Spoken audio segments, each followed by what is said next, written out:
Assalamualaikum warahmatullahi wabarakatuh. Alhamdulillah, selamat malam para sedulur-sedulur yang saya cintai. Jumpa lagi di kanal YouTube-nya Pak Dekun. Oke para sedulur, jadi belakangan ini banyak sekali peristiwa yang bikin kita kaget ya teman-teman. Salah satunya adalah peristiwa daripada ketika terjadi pelantikan anggota DPR RI, MPR RI serta DPD RI periode 2024 ke 2029, yang mana pada fase penyambutan gitu kan, ketika disebut sambutan kepada Presiden Republik Indonesia yang menjabat saat ini gitu kan, itu kita semua bisa melihat betapa hambar sambutannya, begitu dingin daripada para hadirin yang hadir di ruangan tersebut gitu kan, tanpa ada satupun yang memberikan aplaus ataupun tepuk tangan gitu kan. Dan sangatlah kontras ketika kemudian sambutan itu ketika menyebutkan para mantan wakil presiden seperti Bapak Yusuf Kalla, kemudian ada Bapak Ma'ruf Amin, di mana sambutan daripada hadirin juga lumayan gitu kan, tepuk tangan, aplaus daripada hadirin luar biasa gitu kan. Dan terakhir ketika penyambutan terhadap Bapak Presiden yang terpilih ya, Bapak Prabowo Subianto, Presiden kita yang terpilih yang akan dilantik di tanggal 20 Oktober 2024 nanti. Ini luar biasa, begitu gegap gempita, begitu riuhnya sambutan, aplaus daripada pengunjung yang hadir di ruangan tersebut. Nah teman-teman, kalau kita menilai hal tadi ya teman-teman, saya sendiri itu jadi kaget gitu kan, karena dulu kalau kita lihat sekitar beberapa bulan yang lalu teman-teman, ketika banyak sekali dilakukan survei gitu kan, survei tingkat kepuasan terhadap kerja ataupun kinerja daripada Presiden RI saat ini gitu, yang sedang menjabat gitu kan, itu hasil surveinya luar biasa ya, surveinya sampai 80% tingkat kepuasan masyarakat gitu kan. Yang kemudian yang membuat saya tanda tanya, ketika survei itu 80%, otomatis dalam artian pasti rakyat dan seluruh elemen masyarakat itu puas ya. Bayangkan 80% daripada 280 juta penduduk Indonesia gitu kan. Pastinya mereka sangat puas dan bahagia dengan kinerja presiden mereka gitu kan. Tapi kalau kita lihat kemudian para wakil rakyat yang ada di DPR, MPR dan juga DPD, dalam sambutan itu kok nggak tampak, nggak tergambar gitu kan, kebahagiaan ataupun sambutan yang simpatik terhadap presiden yang menjabat saat ini, yang notabene sebetulnya tinggal beberapa hari lagi akan kemudian diganti dengan presiden kita yang terpilih, yaitu Bapak Prabowo Subianto.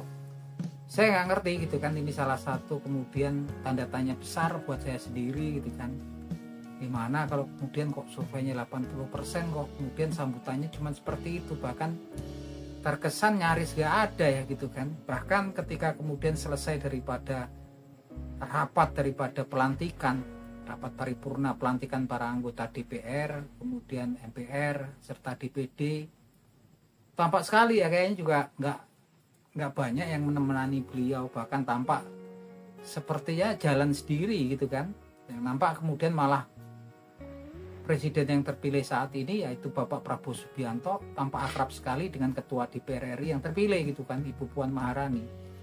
Dan ini salah satu yang menggembirakan kalau kita tampak daripada keakraban dari Bapak Prabowo Subianto dengan Ibu Puan Maharani, Ketua DPR RI saat ini, menggambarkan memang hubungan antara Partai Gerindra yang notabene adalah dipimpin oleh Bapak Prabowo Subianto dengan Partai Demokrasi Indonesia Perjuangan yang dipimpin oleh Ibu Hajah Megawati Soekarno Putri ini baik-baik saja gitu kan, dan pastinya komunikasinya sudah terjalin gitu kan. Ini tampak sekali ya. Bahkan yang bikin saya gembira ini, di tengah-tengah kubu daripada Bapak Prabowo Subianto, yaitu Koalisi Indonesia Maju plus Kim plus gitu kan, sebetulnya kalau menguasai parlemen ya ini kan, tapi memang tampak sekali kebijaksanaan daripada Bapak Prabowo Subianto tampak dari sini selaku Ketua Gerindra dan pastinya nakoda daripada Koalisi Indonesia Maju, yang mana sepertinya juga memberikan kesempatan kepada kubu PDIP, yaitu di sini Ibu Puan Maharani kemudian terpilih sebagai Ketua DPR RI saat ini. Itu kita semua patut syukuri, artinya ini menggambarkan memang sudah terbangun komunikasi, memang kemudian sudah terjalin komunikasi, dan saya yakin kemudian PDIP ini nanti akan masuk ke dalam kabinetnya Bapak Prabowo Subianto, dan itu yang saya harapkan. Walaupun banyak suara sumbang mengatakan terus nanti koalisinya oposisinya yang mana gitu, teman-teman. Jadi kalau saat ini kondisi dunia itu lagi nggak baik-baik saja gitu kan, ekonomi global itu lagi bermasalah gitu kan, apalagi sekarang Rusia dengan Ukraina konfliknya juga nggak selesai-selesai, ditambah lagi kemudian konflik antara Iran sama Israel yang semakin memuncak gitu kan. Belum lagi memang pasca COVID-19 juga ekonomi dunia secara global juga belum pulih gitu kan, dan kemudian beban berat daripada Bapak Prabowo Subianto ini juga lumayan gitu kan, dimana kemudian ada agenda-agenda yang belum selesai gitu kan, seperti IKN, dan kemudian defisit anggaran, di mana utang negara kita lumayan besar yang diwariskan dari rezim yang sebelumnya kepada Bapak Prabowo Subianto, yang mana kan pastinya kalau presiden baru juga pastinya punya ide dan gagasan serta program-program tersendiri ya. Yang jelas Bapak Prabowo Subianto komitmennya jelas banget teman-teman. Ketika pidatonya beliau menjelaskan beliau gak punya kepentingan yang lain-lain, gak lain kecuali untuk mensejahterakan, memakmurkan bangsa dan negara Indonesia. Dan saya kok berharap gitu kan, kalau kita lihat Bapak Prabowo Subianto ini selain lama di politik juga lama di militer gitu kan. Saya berharap nantinya juga militer negara kita ini di bawah kepemimpinan Bapak Prabowo Subianto ini teknologinya juga akan meningkat ya gitu kan. Bahkan juga kalau saya pikir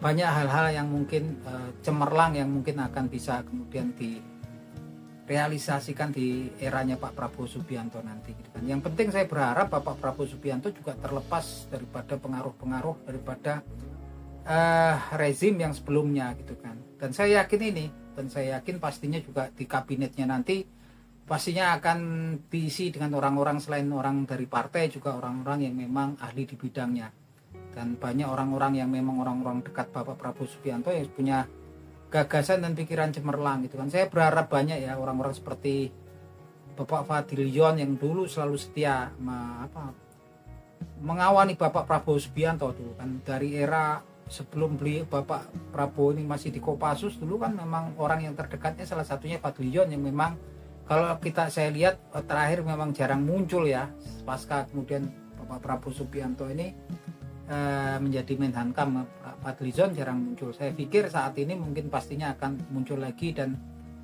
saya yakin kok nanti Pak Fadlizon juga masuk dalam kabinetnya Pak Prabowo Subianto. Saya yakin itu ya. Saya harap itu. Yang jelas memang saat ini kan PR-nya banyak, salah satunya adalah yang jadi PR adalah proses kemunduran demokrasi di negeri kita ini yang jadi konsen kita semua.